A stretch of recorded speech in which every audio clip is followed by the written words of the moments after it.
आज दीजिए लेकर बोला था यार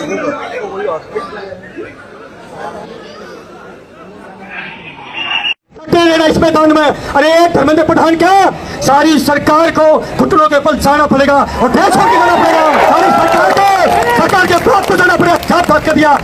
फोर्सफुली आने की कोशिश कर रहे हैं यहाँ पे, फोर्सफुली आने की कोशिश कर रहे हैं यहाँ पे। ऊपर नहीं, ऊपर नहीं, ऊपर नहीं, ऊपर नहीं, यहाँ फोर्स कर रहे हैं। पुलिस वाले फोर्स कर रहे हैं, पुलिस वाले फोर्स कर। हम लाए हैं तूफानों से किश्ती निकाल के, हम लाए हैं तूफानों से किश्ती निकाल के, इस देश को रखना मेरे भाइयों संभाल के। सभी साथियों का बहुत बहुत स्वागत। साथियों, जंतर मंतर पर आज जिसका डर था वही हो गया।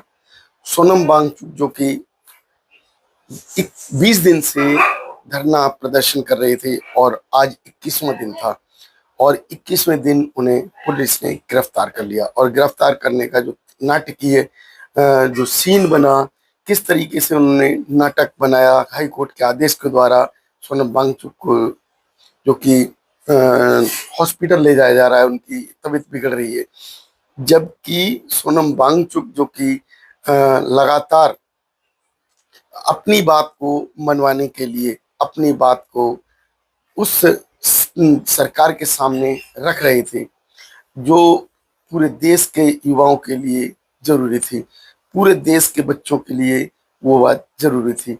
सोनम वांगचुक जो कि देश के लिए कहें या देश के तमाम बच्चों के लिए जो भूख हड़ताल पर बैठे थे, आज उनकी भूख हड़ताल को खत्म कर दिया गया। उनको जबरन पुलिस के द्वारा जंतर मंतर से उठाया गया और उठाने का जो नाटकीय दृश्य देखने को मिला, किस तरीके से जंतर मंतर पर सोनम वांगचुक को उठाया और उनको प्रोटोकॉल के तहत उनको अरेस्ट किया गया, किस तरीके से उनको ढककर ले जाया जा रहा है जिससे कि जो है मीडिया की नज़रों से बचाया जा सके। लेकिन क्या मीडिया, ये बहुजनों की मीडिया, वो बहुजनों की मीडिया जो एक्टिव है उससे कोई बच सकता है? ये मोदी गोदी मीडिया नहीं जो कि सोनम वांगचुक को ले जाने के समय वो कैमरों को घुमा दे। आज की जो स्थिति जो देखने को मिली, आज लोकतंत्र के खिलाफ सरकार ने जाकर शांतिपूर्ण धरना प्रदर्शनकारियों को उनके स्थल से हटाया और जो धरना प्रदर्शन चल रहा था, छात्रों की, युवाओं की जो मांगे थी, उन मांगों को दरकिनार कर दिया। ऐसा ही दृश्य कई बार पहले भी देखा गया। जब कभी भी प्रोटेस्ट हुए इस बीजेपी सरकार के पीरियड में, बीजेपी सरकार ने किसी भी तरीके से किसी प्रोटेस्ट को सहयोग नहीं किया। अपनी टीम भेजकर या अपनी टीम बनाकर उस स्थल पर नहीं भेजा, रेसलर बेटियों का मामला हो या फौजियों का मामला हो। लेकिन आज जो जंतर मंतर पर हुआ, वाकई बेहद शर्मनाक स्थिति थी। शर्मनाक कहें तो क्योंकि लोकतंत्र के अंदर किसी भी व्यक्ति को अपनी बात रखने का हक है और उस स्थल पर किस तरीके से प्रदर्शनकारियों के बीच में सोनम वांगचुक को जो कि एक तरीके से अरेस्ट किया गया, उसी बीच में जो प्रदर्शनकारी थे उन पर लाठी डंडे भी बरसाए गए। तो आज जो है किस तरीके से हमारे देश का लोकतंत्र वो शर्मसार हुआ। लोकतंत्र के जो रखवाले कहे जाने वाले प्रशासनिक अधिकारी, पुलिस, वो खुद लोकतंत्र विरोधी हो गए। उन्होंने सरकार को अहमियत देते हुए जो शांतिपूर्ण धरना स्थल पर बैठे लोग, उनकी किसी भी तरीके से परवाह नहीं की और वहाँ डंडे लाठियां बरसाने का जो दृश्य सामने आया वो भी किसी से छिपा नहीं है। साथियों, किस तरीके से आज जो हमारे देश का जो शासन है, सत्ता है, वो अपने आप को एक राजा के रूप में एकजुट कर लिया। वही क्रूर शासन जो पहले हमें देखने को मिलता था, वो चाहे अकबर के अकबर कालीन कहें या उससे पहले के समय जो कि मुस्लिम शासन था, अब उसके बाद का जो है अंग्रेजों का जो शासन था, वो अंग्रेजों ने भी किसी तरीके से जो क्रूरता करने में कमी नहीं रखी। लेकिन आज कहें हम स्वतंत्र देश में एक आजाद देश में इस तरीके की अगर स्थिति बनती है तो वाकई बेहद शर्मनाक स्थिति है। हमारे देश के तमाम युवाओं के लिए एक संदेश जाता है 2027 के लिए। 2027 में यदि अ, इस तरीके की सरकार हम चुनकर लेकर आते हैं किसी भी प्रदेश में, तो वो जो लोकतंत्र के मुंह पर तमाचा होगा और जो करोड़ों युवा, बेरोजगार, शिक्षक, छात्र, उनके साथ एक धोखा होगा। क्योंकि तमाम पेपरों के लीक होने के बाद भी ऐसी सरकार जो अपनी गलतियों को नहीं मान रही, वो ऐसी सरकार जो कि अपनी गलती मानकर धर्मेंद्र प्रधान का इस्तीफा नहीं ले रही, और उस बीच में आंदोलन में बैठे सोनम वांगचुक जो कि शांतिपूर्ण भूख हड़ताल कर रहे थे, और उनका जो अनशन था वो सरकार के विरोध में था, सरकार की नीतियों के विरोध में था, शिक्षा नीति के विरोध में था। लेकिन शिक्षा नीति को किस तरीके से कुचल दिया गया, किस तरीके से जो छात्रों की भावनाओं को कुचला गया, ये किस तरीके से सरकार की क्रूरता सामने आ रही है, किस तरीके से सरकार जो कि हठधर्मी रवैया अपना रही है। क्या ऐसा कारण रहा जो कि सरकार के द्वारा धर्मेंद्र प्रधान का इस्तीफा नहीं मांगा जा रहा। बात की जाए तमाम ऐसी घटनाएं जो कि सरकार एक क्रूर हो जाती है, ठीक वही स्थिति इस समय भी देखने को मिली, जब उनका एक नकारात्मक रवैया और एक कहें धर्मेंद्र प्रधान जो कि धर्मेंद्र प्रधान की नकारात्मकता या उसके सरकार के प्रति जो वफादारी वो देखी जा रही है। सरकार भी उसी तरीके से वफादारी दिखा रही है, लेकिन इन तमाम करोड़ों करोड़ों जो बच्चों का भविष्य क्या होगा, जिनके परिवार के लोग बीजेपी को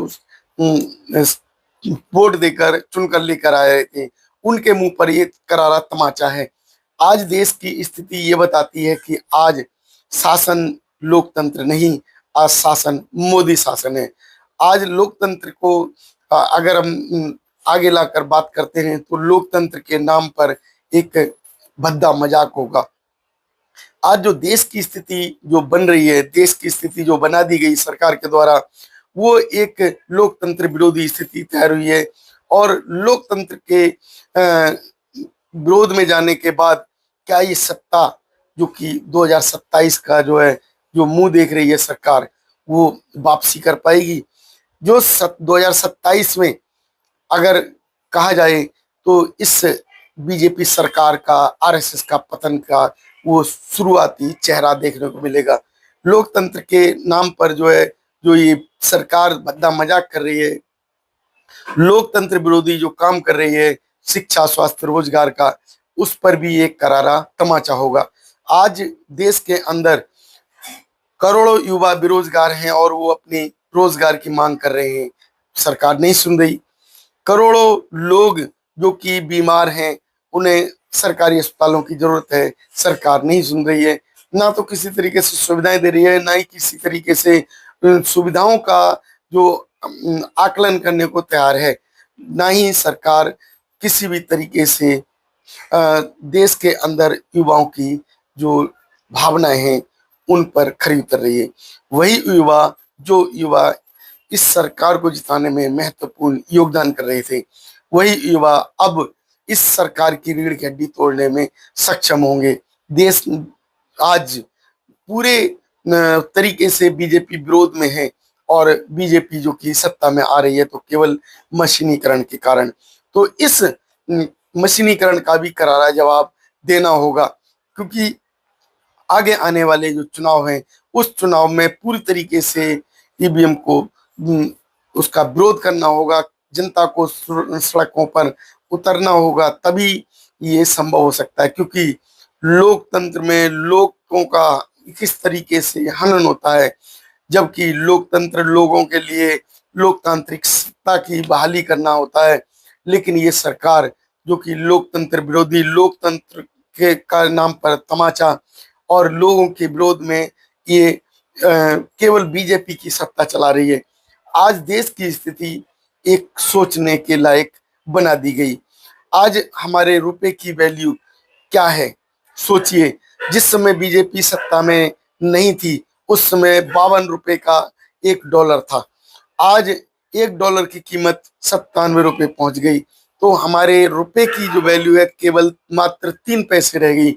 इस मोदी सरकार ने ना तो हमारे रुपए की वैल्यू रखी, ना ही इस मोदी सरकार ने इंसान की वैल्यू रखी, ना ही इस मोदी सरकार ने उन लाखों करोड़ों युवाओं की जो कीमत समझी, जो युवा इस बीजेपी सरकार को जिताकर सत्ता में लेके आई थी।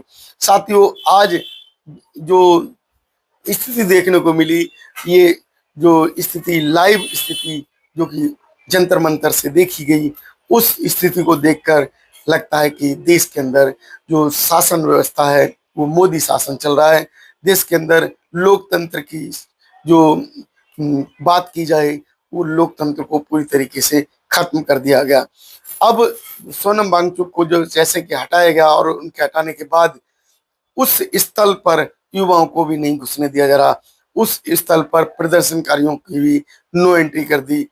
काफी अधिक मात्रा में, काफी अधिक संख्या में जो फोर्स लगाई गई, उस फोर्स ने जो करोड़ों युवा उनकी भावनाओं को कुचल दिया।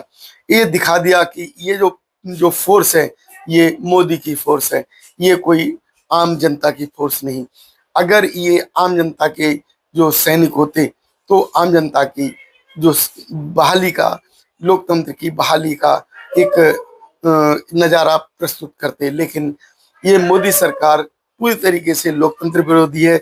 साथियों, आप लोगों की क्या राय बनती है हमारी इस वीडियो पर, अवश्य बताएं। यदि आप लोग हमारी इस वीडियो से सहमत हैं तो हमारी वीडियो को लाइक और शेयर करें। धन्यवाद।